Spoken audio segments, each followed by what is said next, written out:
Tories facing an existential threat from Reform UK, Damien? Well, according to the Daily Mail, now Reform overtakes the Tories among over 55s in latest polling blow for Rishi Sunak, as Nigel Farage plans to attack PM over D-Day Disappearing Act in TV debate tonight.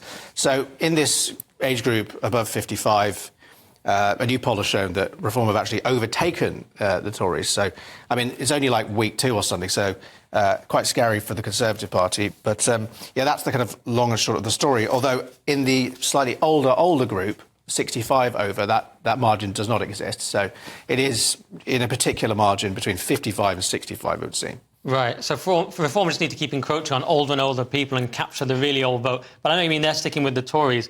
It is shocking, though. I mean, you've basically got a party who... The critique of them, of course, is that they don't have any policies and they're new, they're a company. It's just basically the Farage show and whatever he wants to say. And already... they're polling so well. I mean, they're 19% of retirees compared to the Conservatives, 17%. That is extraordinary. Yeah, well, as you said, what did you call it? The Farage show.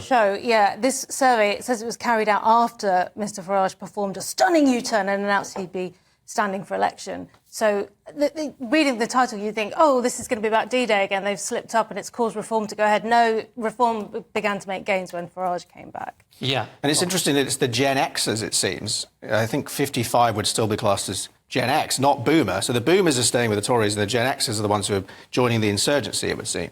Oh, interesting. Yeah, maybe that crosses over, 55 to 64. That's like gets into early Boomer, but yeah. But of course, Nigel himself is technically a borderline Gen X, so maybe that's something to do with it. Yeah, he might have that appeal. I mean, the challenge for Reform is that they get massive amounts of votes. They may get massive amounts of votes, but it's distributed throughout the whole country, so they struggle to get seats. Whereas, like the Lib Dems, they don't necessarily get that many votes, but they've managed to target them. And even Labour, they're targeted in cities and so on, so they can't get obliterated in the way that can happen to some parties. And the Tories, I mean, they're founded in 1834, to my knowledge. The most successful political party in Europe. Isn't it incredible how quickly they're just crumbling? Or are we getting carried away and they're going to rally before the election? Well, they do have a... Had to try and get balance. They'd better be quick.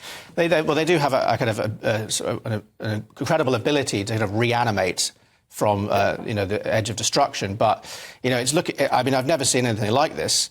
And, if this could all be...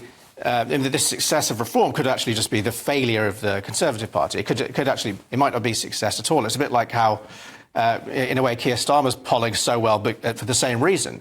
I mean, if the Conservative Party is imploding into a singularity, if it's, if its wave function's collapsing, then something's going to fill that gap, and it's going to be Labour and it's going to be whoever else rushes in. Yes. So it's hard to say whether it's everyone suddenly loves Nigel Farage or whether everyone just cannot take any more of the clown show.